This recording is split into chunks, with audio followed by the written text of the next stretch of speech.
Hello guys, आप सभी लोग का स्वागत है मेरे चैनल एनिमे सेंपाई पर। और आज मैं आपके लिए डीमन स्लेयर के सीजन 1 के एपिसोड 3 को हिंदी में एक्सप्लेन करूंगा। तो चलिए इस एपिसोड के एक्सप्लेनेशन को शुरू करते हैं। तो एपिसोड की स्टार्टिंग में तांजीरो एक जर्नल लिख रहा होता है और फिर वो नेजुको को देखने जाता है जो कि अभी तक सो रही होती है। और फिर उरोकोडाकी उससे कहता है कि चलो चले, और बाहर आकर वो कहता है कि डीमन स्लेयर कोर्स में सैकड़ों डीमन स्लेयर्स हैं और ये ऑर्गेनाइजेशन सदियों पहले बनी थी और इसके मेंबर्स आज भी डीमंस को मारते हैं। लेकिन इस ऑर्गेनाइजेशन को कौन चलाता है वो एक मिस्ट्री है और डीमंस जो कि इंसानों को खाते हैं कोई नहीं जानता कि वो कहां से और कब आए। इनके पास बहुत ज्यादा ताकत है और ये अपने जख्मों को पलक झपकते ही हील कर लेते हैं और अगर इनका कोई अंग टूट भी जाए तो उसकी जगह पर नया आ जाता है और इन्हें सिर्फ सूरज की रोशनी या फिर सिर्फ एक स्पेशल तलवार से ही मारा जा सकता है। कुछ डीमंस अपना रूप तक बदल लेते हैं और कईयों के पास गजब की ताकत है, लेकिन डीमन स्लेयर सिर्फ आम इंसान ही होते हैं। मतलब ये कि उनके जख्म धीरे धीरे हील होते हैं और अगर उनका कोई अंग कट भी जाए तो वो फिर से नहीं आता। लेकिन फिर भी डीमन स्लेयर्स दूसरे इंसानों को बचाने के लिए डीमंस को मारते हैं। मैं एक ट्रेनर हूँ जो कि डीमन स्लेयर बनने की ट्रेनिंग देता है और मेरे जैसे बहुत सारे ट्रेनर्स है और उनका ट्रेनिंग देने का तरीका और जगह अलग अलग है। एक डीमन स्लेयर बनने के लिए तुम्हें एक फाइनल सिलेक्शन को पार करना होगा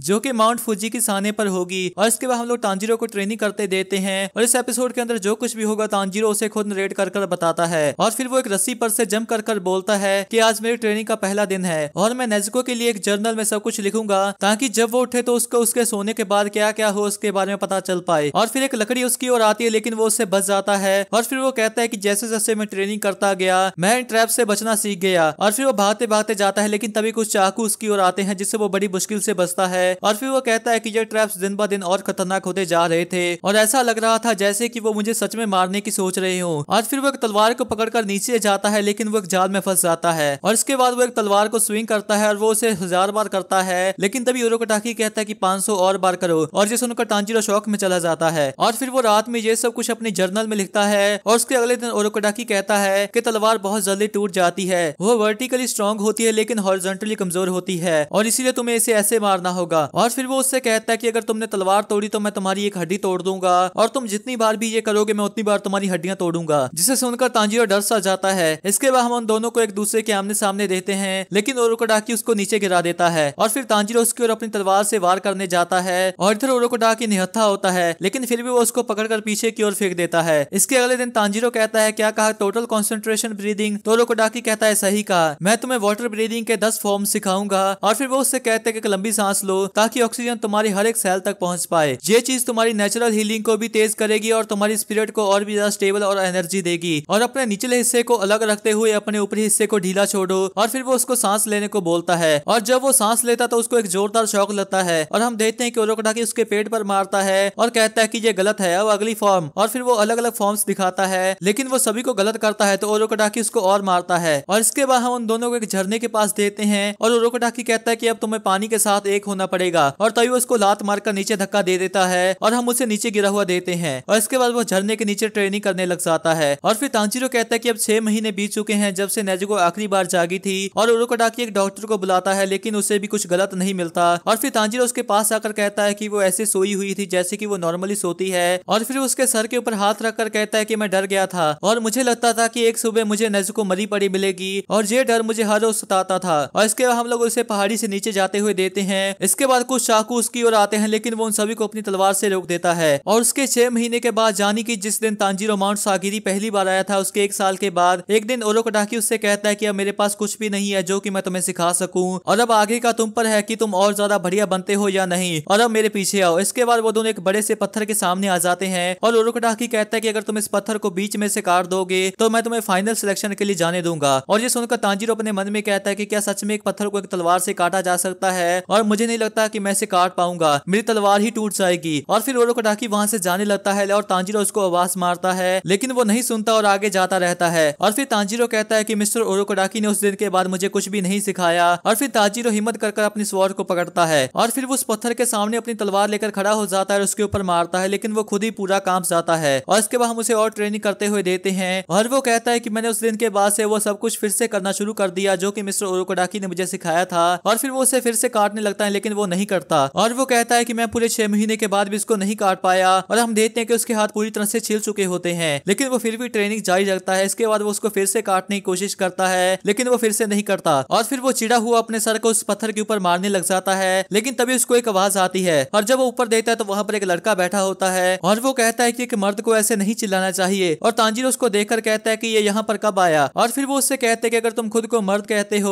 तो अपने दुख को खामोशी से सहना सीखो। और फिर वो उस पर एक अटैक करता है, पर तांजीरो उसको रोक देता है, लेकिन वो उसको एक लात मारकर दूर फेंक देता है। और तांजीरो उससे कहता है कि तुम ये क्या कर रहे हो, तो वो कहता है कि ये चीज तो मुझे तुमसे पूछनी चाहिए कि तुम क्या कर रहे हो। तो तांजीरो कहता है कि मैं तो ट्रेनिंग कर रहा हूँ। तो वो कहता है कि कब तो तुम ऐसे ही वहाँ पर बैठे रहोगे, और ये सुनकर वो तुरंत ही उठ जाता है। और वो लड़का कहता है कि चलो मुझ पर वार करो। तो तांजीरो कहता है पर मेरे पास एक असली तलवार है और तुम्हारे पास एक लकड़ी की। और ये सुनकर वो जोर जोर से हंसने लग जाता है और कहता है कि क्या तुम्हें सच में लगता है कि तुम मुझे चोट पहुंचा सकते हो। और फिर वो उसके ऊपर एक अटैक करता है, लेकिन तांजीरो उसको रोक लेता है। और फिर वो लड़का कहता है कि मेरी फिक्र करने की कोई जरूरत नहीं है, मैं तुमसे ज्यादा ताकतवर हूँ और मैंने उस पत्थर को भी बीच में से काटा है। और ये सुनकर तांजीरो को भी शौक सा लगता है, और तभी वो उसके पीछे जाकर एक पेड़ से जंप लेकर हमला करता है, लेकिन वो उसे रोक देता है। और फिर वो उसके आसपास बहुत तेजी से घूमने लग जाता है, और तभी वो उसके पीछे आकर उसको मारता है, जिससे तांजीरो नीचे गिर जाता है। और वो लड़का कहता है कि तुमने अभी तक कुछ भी नहीं सीखा, और खास करके टोटल कंसंट्रेशन ब्रीदिंग टेक्निक्स जो कि मिस्टर ओरोकोडाकी ने तुम्हें बताई हैं। और ये सुनकर तांजीरो अपने मन में कहता है कि क्या ये ओरोकोडाकी को जानता है और टोटल कंसंट्रेशन ब्रीदिंग के बारे में भी। और फिर वो लड़का कहता है कि तुमने अभी तक उन्हें सिर्फ याद ही किया है, तुम्हारी बॉडी को अभी तक ये नहीं पता कि उनकी जरूरत क्या है और तुम पिछले 1.5 साल से क्या कर रहे थे। और फिर वो उसके ऊपर एक अटैक कर कहता है कि इसे अपनी चमड़ी के अंदर तक घुसा लो। और फिर उसके ऊपर लगातार अटैक करते हुए कहता है कि जो सीक्रेट मिस्टर ओरोकोडाकी ने तुम्हें सिखाए हैं उन्हें अपनी हड्डियों के अंदर तक घुसा लो। तो तांजीरो कहता है कि मैं हर रोज कोशिश करता हूँ, लेकिन फिर भी बात नहीं बनती और मैं और आगे नहीं जा सकता। तो वो कहता है कि अगर तुम एक मर्द हो तो और आगे बढ़ो, और तुम्हारे पास आगे बढ़ने के अलावा और कोई रास्ता नहीं है, और मुझे दिखाओ कि तुम क्या कर सकते हो। तभी तांजीरो उसके ऊपर एक जोरदार अटैक करने लगता है, लेकिन वो उससे बचकर उसके चेहरे पर मारता है, जिससे वो वहीं पर गिर जाता है और बेहोश हो जाता है। इसके बाद वहाँ पर एक लड़की आ जाती है और वो उससे कहता है कि मैं बाकी का काम तुम पर छोड़ता हूँ, और वो लड़की भी सिर हिला देती है। इसके बाद रात में तांजीरो को होश आता है और लड़की उससे पूछती है कि क्या तुम ठीक हो। तो तांजीरो एकदम से उठकर बोलता है कि क्या तुमने वो देखा, उसका एक भी बार खाली नहीं गया, और क्या तुम्हें लगता है कि मैं वैसा बन पाऊंगा। तो वो लड़की मुस्कुराकर कहती है हाँ जरूर, क्योंकि मैं तुम्हें देख रही थी। और ये कहकर वो एक स्माइल देती है, जिसे देखकर तांजीरो शर्मा जाता है और वो कहता है ये तो क्यूट है। और फिर वो उससे पूछता है कि तुम कौन हो। और इसके बाद तांजीरो कहता है कि उस लड़की का नाम आकोमो है, और उसने मुझे बताया कि उस लड़के का नाम साबितो है, और उसने भी मेरी गलतियों के बारे में मुझे बताया और मेरी बेफालतू की मूवमेंट्स और मेरी बुरी आदतों को भी ठीक किया। लेकिन जब भी मैं उससे ये पूछता था कि वो ये क्यों कर रही है और वो कहाँ से आई है, तो वो कुछ भी नहीं बताती थी। और फिर माकोमो कहती है मैं और साबितो हम दोनों मिस्टर ओरोकोडाकी को बहुत प्यार करते हैं। और तांजीरो कहता है कि ये बात माकोमो बहुत बार कहती थी, और वो दोनों भाई बहन तो नहीं थे, लेकिन जब से वो दोनों अनाथ हो गए थे तब से मिस्टर ओरोकोडाकी ने उन्हें पाला और बड़ा किया था। और फिर माकोमो उससे कहते हैं कि हमारे अलावा और भी बच्चे हैं जो कि तुम्हें देख रहे हैं। और ये बात तांजीरो को समझ में नहीं आती, और वो कहता है कि माकोमो मुझे कभी कभी अजीब लगती है क्योंकि वो काफी काल्पनिक बातें करती है। इसके बाद माकोमो कहते हैं कि टोटल कंसंट्रेशन ब्रीदिंग तुम्हारे शरीर के अंदर खून के बहाव को तेज करती है, जिससे तुम्हारे दिल की धड़कन बढ़ जाती है और तुम्हारे शरीर का टेम्परेचर भी बढ़ जाता है। और इसी के कारण ही तुम एक इंसान होते हुए भी एक डीमन के जितने ताकतवर बन जाते हो। और सबसे जरूरी है अपने लंग्स की कैपेसिटी को बढ़ाना, ताकि तुम्हारे खून में और ज्यादा हवा जाए और तुम्हारी हड्डियां और मसल्स बहुत तेजी से गर्म होंगी, जिससे तुम और ताकतवर बनोगे। लेकिन ये बातें तांजीरो के सर के ऊपर से निकल जाती हैं, और वो कहता है कि मैं ये कैसे कर सकता हूँ। तो माकोमो कहती है कि मरने तक ट्रेनिंग करके इसके अलावा और कोई रास्ता नहीं है। और इसके बाद हम लोग तांजीरो को जोर जोर से हाँफते हुए देते हैं, और वो कहता है कि जब तक मेरी हाथ और टांगे गिरने के लिए तैयार नहीं हो जाती